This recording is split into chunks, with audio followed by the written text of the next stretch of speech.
So, guys, welcome back to the show, a coaching family special, joined by good friend Glenn Hicks, as always. Glenn, how you doing? Good, thanks, mate.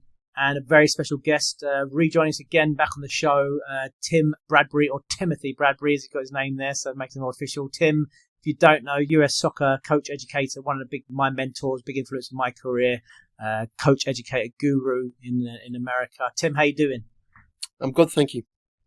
All good. So we're going to chat about the developing defenders, or the art of defending, or how can we, improve, develop, get better quality defenders. I mean, we said it earlier before we went on live. Maybe there's a bit of a shortage. You look at particularly English football, a lot of attacking, creative players. Not many of the. Ironically, we used to be known for developing centre backs and stuff like that, and it seems to be a bit of a shortage of them. Tim, what's your thoughts in that area? I'd agree that some of the technical foundation with the art of defending, as you call it, the knowledge base, certainly in America, with things like components of pressure, cover, balance, is missing. It's been eradicated as we've taught people just to ask questions. I think the persona that people take on when they're coaching defending is a little bit of a problem. For me, defending is one of those personas that you need to be excited about. It needs to be considered to be fun. It needs to be considered a challenge. Too many coaches, unfortunately, consider it to be the dirty work, and that's how they approach it. So what you're suggesting there? You're suggesting one that the tone of what you say. So players don't like working on defending because it's how you pitch it. Is that what you're trying to say? That's part of it. I think, for me, you teach defending within the game. You teach it from 1v1. 1v2, 2v1, 2v2, 3v3, you gamify it. Yeah. And if you gamify it, it can be great fun. You make it a realistic piece. But if you're doing that, your approach to doing it needs to be, we should all have different hats as coaches. One of them should be, I'm really excited hat. I'm giving out gems. Too many people don't treat defending like that. Yeah, interesting. Glenn, what's your thoughts? Oh, that point. It's a brilliant point, and I'm thinking back to a session I've done, even like in a one-to-one thing, where you just set up fun activities around the box, like a block and a pass, and then one off the line. And I agree totally with what Tim said, because it is sometimes looked as a chore and a dirty work, but there's a real art and a skill to it as well, and there's actually an enjoyment as well, and it's refreshing when you get players come along, actually, when they've got a natural appetite for it as well. So I do think. But there's only so much you can kind of jazz it up. If you ask me what would you prefer to do, step over and put it in the top corner, or stand in the way and take one square in the face, I know what's more enjoyable. But I totally agree with Tim. I think sometimes it's how we approach it as coaches, and we've really got to get our players to buy into the value of what defending is. So I think, mate, and then the first number one thing is get the ball back, because we want to be good with the ball. Get the ball back first, because if the ball's down the other end, I've said this before, it's not about defending the goal or blocking and slide tackles, all that heroic stuff. It's about being smart, getting the ball back. It was a fantastic point to start with. I suppose then my initial thought was thinking about, okay, the process, where do we start? I mean, back in, the old days, in the Nogger days, when working with Tim, and even doing the FA stuff, the process would be clear to me. I do, 1v1, 2v2s, 3v3, then maybe working in like a back four in a unit. It's always quite, methodical for me. But as I progressed, even now, I'm doing an under 8 session the other day. I was speaking to the boys then about, just getting goal side. And we used to have a phrase at Tottenham that Chris Rambo was really keen on, talking about balance always. And that was all we ever do or said. We say play a 2v2 or a 3v3. We said always have to have balance, which basically means, you have to have, height, width and depth basically. When you're defending, make sure you've got balance. That means, if someone's behind you, you haven't got balance. And then someone else, you need someone at the top of the pitch. So I suppose you could say, I just think now that you always I think the game's moved on, hasn't it, really? You're almost always working on defending, aren't you? You don't want a game where, it's like a game of basketball. I remember Richard Allen talking about that at Spurs, so, where it just goes one way, go the other way. Even at the younger stage, you can say, hang on, it's, you're playing in the 3v3, it's really like a little 1v1 here. Where's your man? Are you goal side? And you say ball side as well. And then always have that sort of, those sort of basic messages you're always sending out.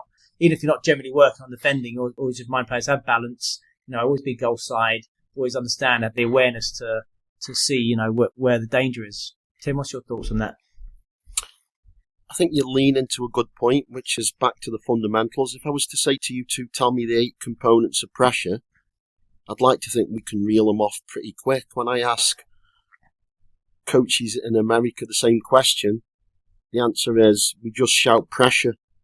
So unless you talk to me about the detail with it all, starts with attitude, then you've got to teach me how to run, then you've got to teach me about steadying distance, which depends upon your pace, my ability to turn.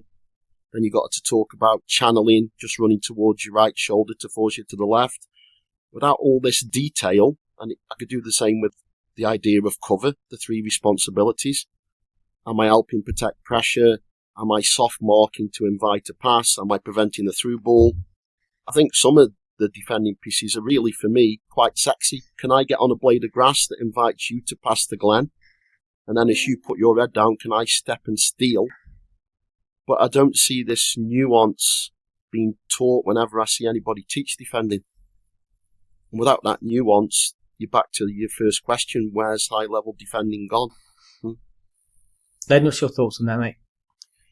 Yeah, that whole posing a challenge there, like Tim said, asking the question, can you get on a blade of grass that almost affects the pass? That's you're almost setting up quite a fun problem to solve, or a way to look at it.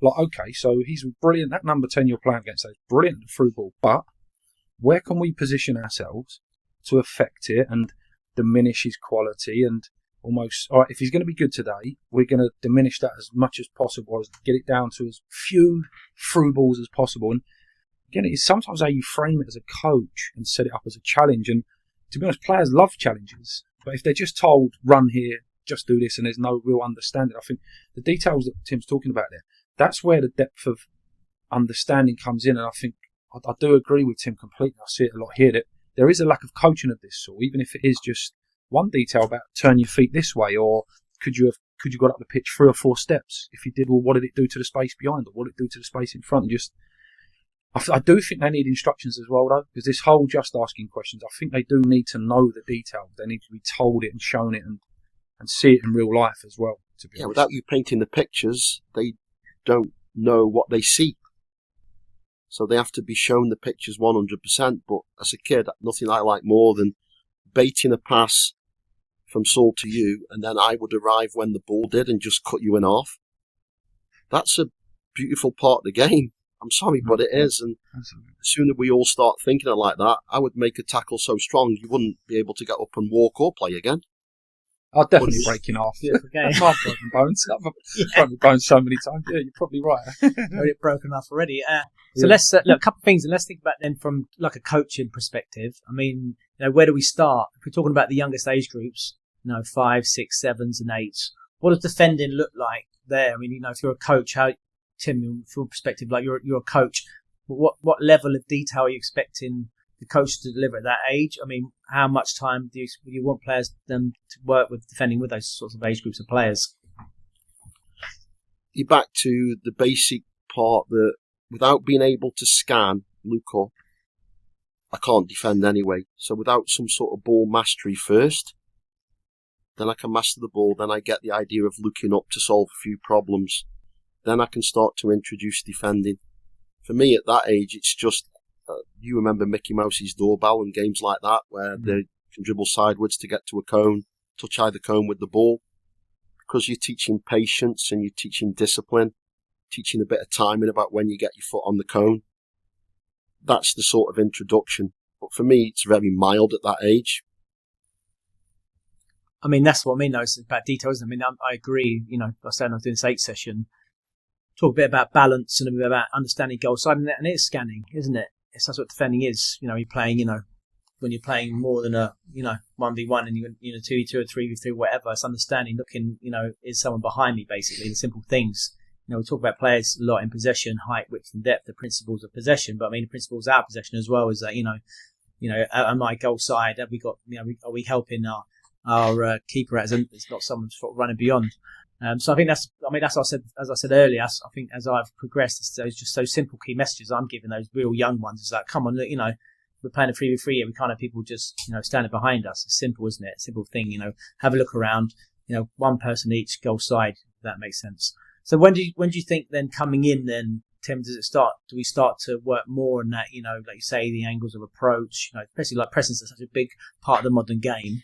Lots of coaches want to work without the ball. I mean, I've heard that top academies. Timestamp with stage and age, it would be 7 and 8 when they begin to understand the cooperation with another person. Right. 7 and 8, I can solve a problem with another kid. Yeah. Partnership is the answer. So as soon as you start climbing into the 2v2, which fits into solving a problem together with the ball and without the ball. So you talk about pressure. You want pressure and cover under 8. Pressure and cover, yeah.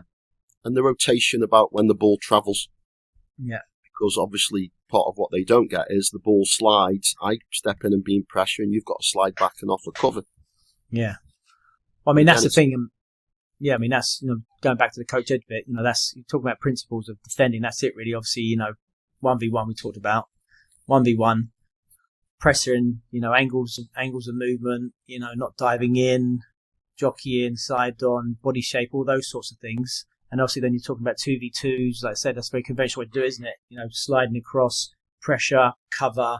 You go, I'm covering your man and my man, angles of support, all those sorts of things. And then 3v3s, your pressure, cover, balance. That's what you like. So that was my question, is that when do you really want to see those? All those elements tie in. Is that you talk about under 9s and you're talking about pressure, cover, balance, or is it? For me, 3v3, pressure, cover, balance, and understanding of the 3 roles by 10 should be there. Yeah. Yeah. Because by 10, I'm starting to introduce the idea of, as an example, a back 4 stepping as a line, a back 4 being connected, a change in shape when it goes from one side to the other. It's funny, I was in a FIFA training workshop where they were showing us all the statistics on our mid-block in the World Cup was the most popular thing that nobody could beat. But if you think about the foundations of a mid-block or 2 blocks or whatever we want to talk about, they're all based on pressure, cover, balance. Yep. Yeah. Glenn, what's your thoughts? Yeah, and then principles don't change. When I take it right back to the individual, so I still stick to my individual ball responsibilities. So receiving, retaining, and releasing the ball. That's the stuff. I get the ball from my mate, I pass it to my mate, or I stay on the ball a little bit in different ways. And the fourth one is really important, and I call it ball responsibilities as well, because retrieving the ball. If every player had an appetite to want to retrieve the ball, whether you just get your head down and run like Luis Suarez. I'm picturing Luis Suarez now, just like a dog running after the ball, and he hustles and he wins it back, or a Danny Welbeck up front who's magnificent at pressing from the front. He's good at retrieving the ball and he creates goals. The reward for Danny Welbeck and the motivation and the incentive, so I think this is where we have to wrap it up well for players as well and sell it to them, is if Danny Welbeck is magnificent at retrieving the ball, he's definitely going to get more shots at goal because he's going to be on the last defender. If he doesn't get shots at goal, he's got an opportunity to create assists with one pass because he's so close to the goal. So that's the value for them. And obviously the value at the other end for the likes of Van Dijk of this world that take the ball off people and retrieve the ball well is you're stopping the goals and everywhere in between. So I think we've almost got to sell it to them as, I know there's pressure, cover, balance in the group and tactical side of it, but stripping it right back to the individual stuff is, can we all be good at getting the ball back? And like Tim said, if I'm not pressuring the ball, there's only one of 2 things I can really be doing on the pitch. I'm either at the ball, trying to get it back, pressuring the ball, like we said, whatever the detail we show them, inside, outside, their strengths, their weaknesses, whatever, or I'm positioning.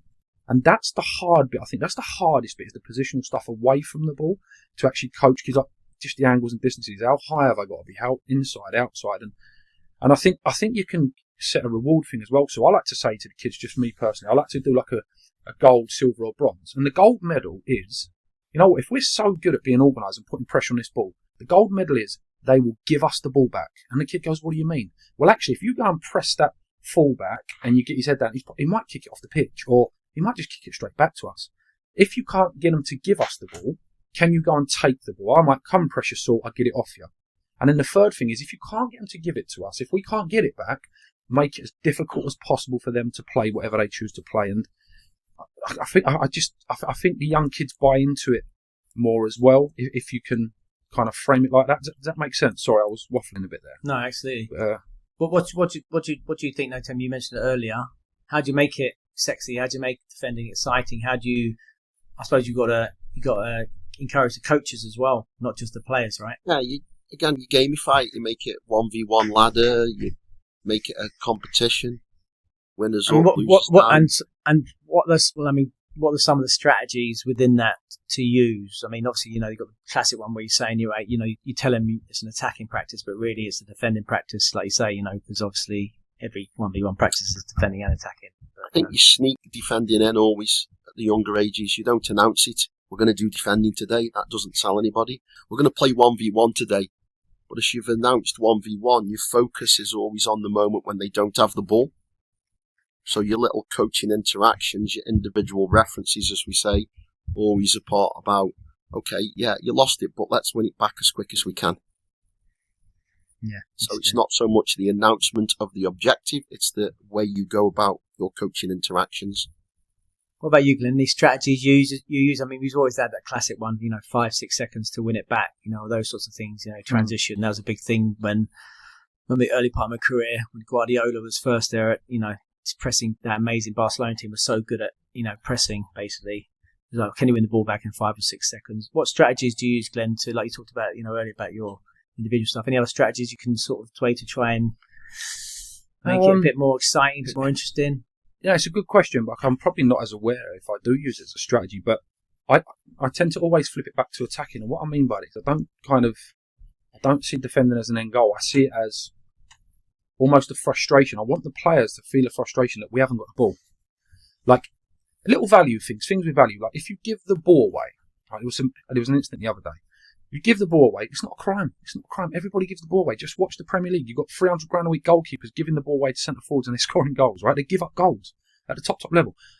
But as a value, you can't give up on the ball. So the minute I see the balls come off your foot, Joey, and it's going the wrong way, and Johnny there is going to nick it, get after the ball. Go and get it back.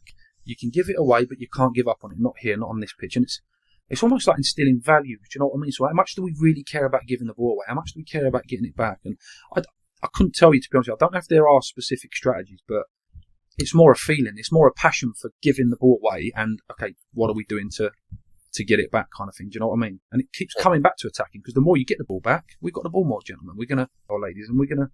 One of the strategies I use in that respect is whenever we play 3v3, if you kick it out, you go fetch it. So they have to reload the ball. And the point I'll make is, while you're doing that, your mates are being ganged up on.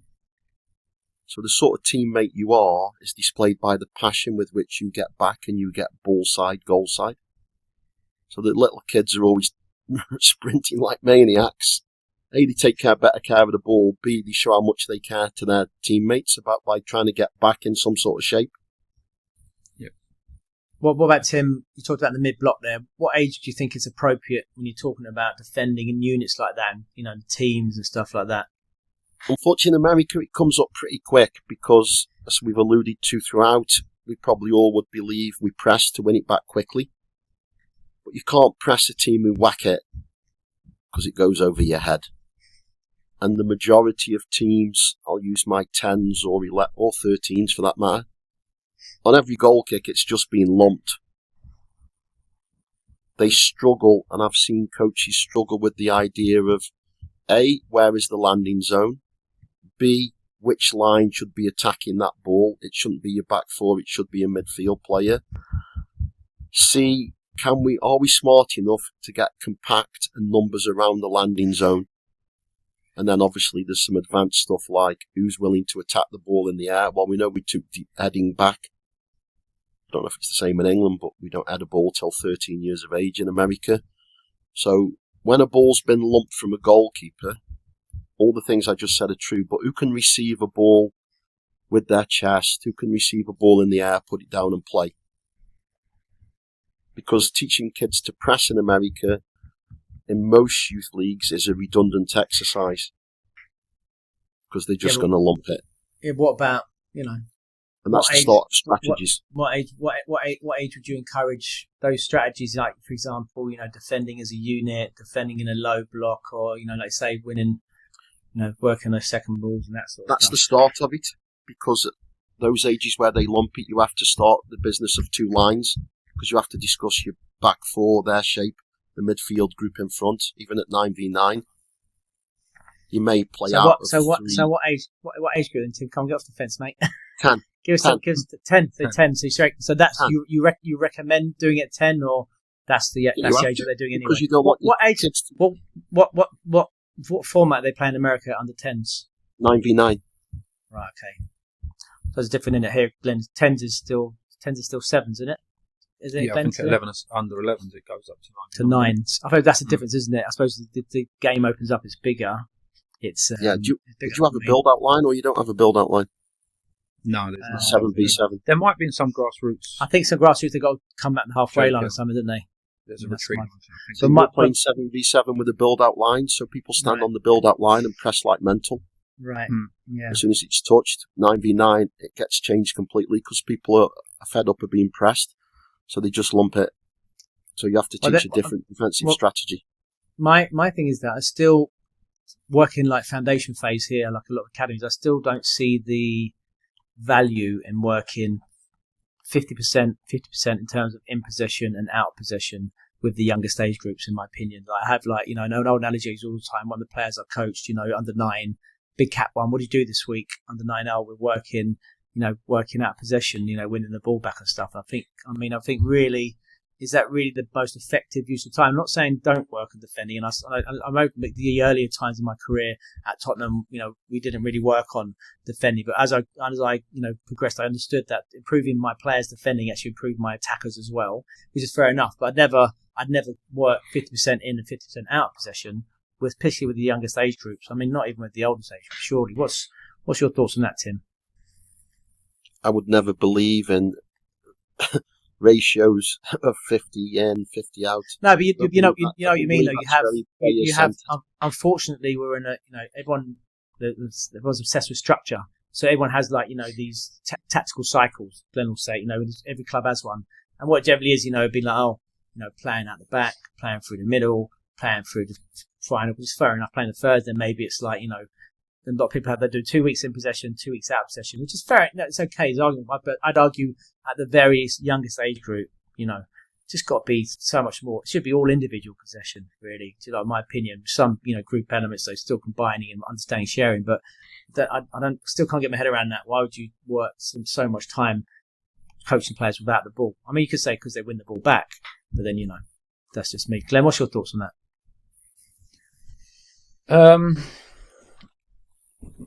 I'd say don't do it too early because I think I still would have a massive bias towards whatever is tactically desirable at 18 has to be technically and physically achievable or attainable. So while these young kids are still growing, the things that takes the most amount of work, was that cat? That's right. It's all right. The things that take the most amount of work is the creativity, is the match winners, and I do think it's stuff that can come a little bit later. Similar to if you said to me, what would you prioritise? The ball manipulation stuff or ball striking? A bit of ball manipulation stuff because you're getting the movement, the twisting hips, the touches. I think you can coach ball striking a bit later, even when players are fully grown. So I would always lean towards. I personally just wouldn't do too much up until at least maybe 12s, 13s. Yeah, but that's what I mean. It's also like you just, you don't have to do it. You're playing your small-sided games and you're just talking about the principles, like you said, Tim. And goal side, ball side. Have you got balance? One man each, that sort of thing. And then that's really, okay, you lose it, can you win it back? That's the thing. That's the basics, and you just get those out in your SSGs. Tim, what's your thoughts? I've got loads of thoughts. To the original piece, I think structure's important in teaching, but you're better off understanding cognitive load and getting my friend Doug back on. Because I want to teach things again as they're beginning to be forgotten. That way it sticks. So this rhythm of when we introduce an idea, when we reteach it, how much of that is possible within a season, for me is a cognitive science piece. And too many people are suggesting structures with the ball, without the ball, 50% and all in between. I think it becomes too much. So I would suggest you look at learning as being the key piece of that. Well, we all need there's got to be some structure. But like I say, it's too structured, isn't it? But I think for me, it's just about priorities, isn't it? It's like, I spoke about this the other day when I visited Dynamo Zagreb. I watched the under-8s to the B team, 21s of the B team. Every session had a 1v1 dual aspect of it, all different, but every session had one. For me, that was like culture, and obviously priorities. And it's not a coincidence that the sort of players they produce out of that academy, that footballing culture, So, I mean, you just like, it's about having, what sort of players do you want to produce? So, I mean, if you're spending 50% of your time out of possession, surely then, context is king, innit? I'll use an example. Say we were magically transported to Las Vegas and we're 14-year-old boys. I don't know where you're going with this, Tim. So we're playing in the summer, which they do. They play on AstroTurf and it's 110 degrees. Yeah. Now tell me to go and press. Once, I'm doing it once. So you're not, are you? You're going to teach them, okay, let's play a solo block. Yeah. You're going to teach them, we have to survive within this environment. We have to think of an efficient way of when we get the ball, we're going to have energy to attack. So I mention this because I'm well aware in the size of the country I have to survive in. That's a key piece. We've got silly tournaments where they play 4 games in 2 days in those environments. Go and press on the 4th game when you've had 40 minutes between 2 and 2 days. I mean, so at that point, teaching them the tools or giving them the tools to survive within a game, for me, is a responsible part of a good coach. What's your message, though? I mean, you're going to wrap up now because I realise, because everyone can watch the Spurs Man City game. But what's key takeaways, Tim, particularly for like a grassroots coach? You're a grassroots coach, you've got 12, U12 team, girls or boys, whatever. You have 1 hour a week.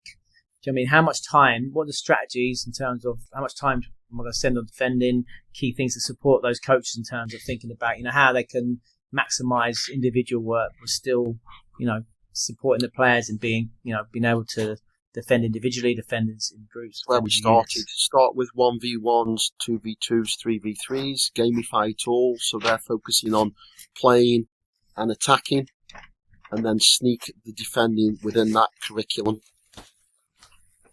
Glenn, what about you? Any key takeaways? Yeah, I think the basic concepts of defending as well. So like, if 1v1, so if it's me versus you, I've got to know my space. I've got to know the basics of defending my space. So can I defend the space in front of me? Can I defend the space on the side of me? Because that looks different, by the way. Because if it's on my right side and it's ball side, or if it's on my blind side, and can I defend the space beyond me as well? And if everyone's got this basic idea of, okay, I'm playing Saul today. Where does he want to play? Does he want to receive it in front of me and play like a number 10 and play a passing game or line me up in a dribbling game? Does he want to play like Mbappe and run on my shoulder? If I start to understand all them concepts and all 11 players do it, it's exactly the same sort. So you can only go past me in 4 ways, really. You can go round me, either left or right, through me with a nutmeg, or over me, right? And it's just, and the concept is the same with a block. If it's 4 of us defending against another 4, well, it's the same. Where are they going to play today? Do they want to go around us? Do they want to go through us? Do they want to go over us? And then it's just, I think what Tim said there as well about being adaptable, about if you're in Las Vegas or if you're in Iceland, it's all relevant. For me, that's the best defenders in a nutshell. If I think of the best defenders, I'll finish on this about Philip Lahm, who one of the best defenders, he's like a generational player, isn't he, like Maldini. There was a stat I see today, he went 14 months without making a foul on a football pitch. And I kind of tried to research it thinking, no, someone's just messing about it. But it came up in a lot of places. And then he went his whole career without getting a red card. And this was a guy that was playing against Ronaldo, Messi. Like the amount of players he played against, I'm thinking, that is a master of his craft. And so I think we need to steer players towards watching people like Philip Lahm a bit more and actually falling in love with the art of defending, call it defending, but the art of playing without the ball and solving the opponent's problem and wanting to be that guy that gets the better of the Messis and the Ronaldos or whatever. And I think it can come back again to a lot of individual concepts, and if players are buying into it, then the whole group does. And not much really changes, really, in my opinion. I think it comes back to what you mentioned at the beginning, Tim, making it sexy or making it cool again. Do we celebrate? Remember, I'm a culpable of this as well. Celebrate the attackers too much, the wingers too much, those dynamite players who are actually the art of defending. Those defenders who can smell the danger, as you say, can get up their head it and make those tackles. They are a dying breed, and is it because we've gone too far the other way? We've gone from having one, as a footballing culture, not developing enough of good quality technical players, developing much more, but then actually missing out on those quality, defenders, those players. Is that just a byproduct of like the academy system, or is that culturally or the way games change? Just briefly, what's your thoughts on that, Tim? I play a 4v4 game whereby, obviously, we're possession based, so they're all spread out. And the way you get 2 goals is if I can bait a pass, read it's going, and steal it and counter, then I can score 2. So this idea that we're teaching players to read and understand the game, read the visual clues when a pass is going, be smart enough to intercept a pass and break your line because I stepped and stole, because in 4v4 that's the answer. That for me makes it really exciting for kids to be able to do. And they're busy focusing, they're scanning a lot, so they're looking at the visual clues a pass may be going, they're figuring out their pace and the way to the pass, and at that first touch that breaks the line, obviously it's starting to counter-attack and it becomes exciting for them. What about Bradbury Jr.? Is they going out smashing people on Sunday mornings and at Long Island Rec? My 4-year-old headbutts people, so we better not go there. Well, just chip off the old block anyway. So on that bombshell, gentlemen, thank you very much. It's been classic as always. And Tim, thanks for coming on, mate. See you definitely get soon again on the show. Thanks very much. Nice to see you Cheers, both. Guys. Cheers. Cheers. Bye.